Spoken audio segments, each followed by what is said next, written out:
दरम्यान कुणाल कामराच्या शोवरून प्रेक्षकांना नोटीस देणारे मूर्ख असल्याचं राऊतांनी म्हटलंय।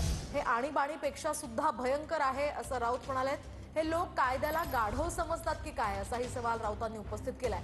प्रेक्षकांना गुन्हेगार ठरवतात का असा सवाल उपस्थित करत इंदिरा गांधींची आणीबाणी यांच्यापेक्षा 100 पट चांगली असल्याचं राऊतांनी म्हटलंय। मूर्ख आहे ते, कायद्याला गाढव समजतायत आणि कायद्याचा गैरवापर करतायत। अशा पद्धतीनं या देशामध्ये कोणत्याही प्रकारे अभिव्यक्ती स्वातंत्र्य राहणारच नाही। तुम्ही प्रेक्षकांना गुन्हेगार ठरवताय।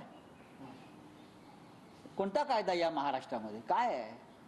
आणीबाणीपेक्षा भयंकर आहे। इंदिरा गांधींची आणीबाणी ही यांच्यापेक्षा 100 पट उत्तम होती। अशा प्रकारचा सगळा कारभार महाराष्ट्रात सुरू आहे। आणि हे म्हणे आणीबाणी विरुद्ध लढले, भंपक आणि बोगस लोक हे आणीबाणी विरुद्ध लढले, सेन्सॉरशिप विरुद्ध लढले।